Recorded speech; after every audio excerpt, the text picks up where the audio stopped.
I'm Duncan Foster from Duncan Foster Architects, and this is Hidden House in Abingdon Hammer in the Surrey Hills.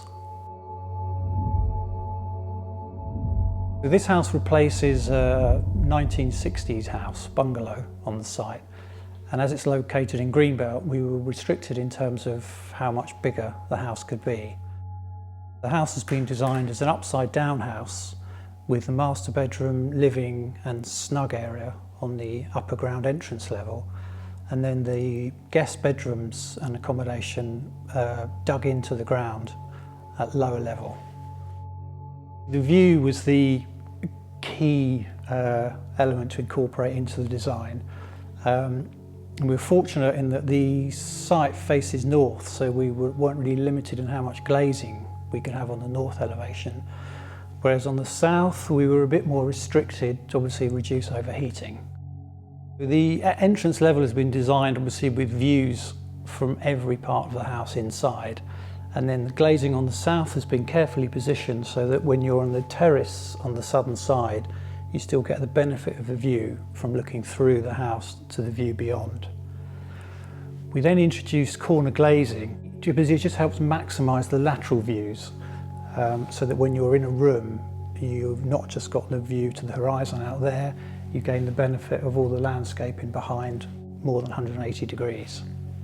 In terms of planning, we were quite restricted in terms of volume, and volume also included things like roof overhangs and outside decking, balconies.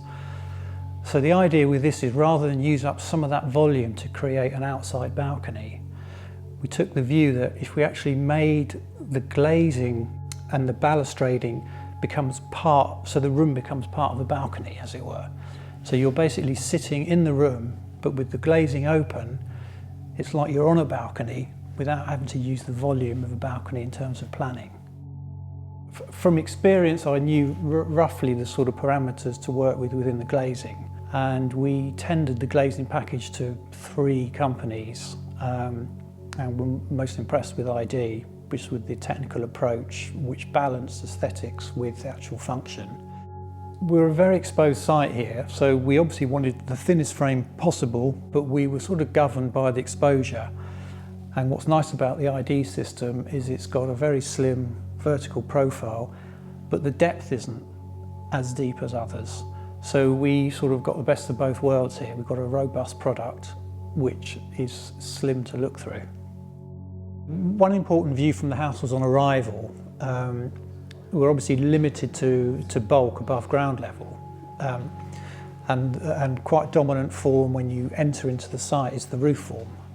And the idea with the varying angles and shapes of the roof was that it sort of picks up on the different angles of the horizon and the scene, the landscape beyond.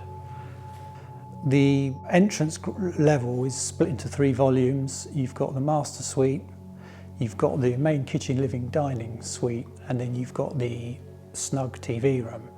So those 3 zones were split. So we've got a glazed link which sort of differentiates between the living volume and the snug volume. And then we've got the entrance stairwell with picture window, which breaks up the volume between the kitchen, living, dining and the master bedroom. The general rule I always think with glazing is the more you can get wrapped up in one contract, the better. Because there's one point of contact for the client, one point of contact for me, and one point of contact for the contractor and his programming. So it was really critical that all the different glazing systems we wanted in here, including the glass roof, the fixed glazing, the sliding windows, the tilt and turn windows could all be supplied and installed by one manufacturer. So one was responsible for the whole package, basically.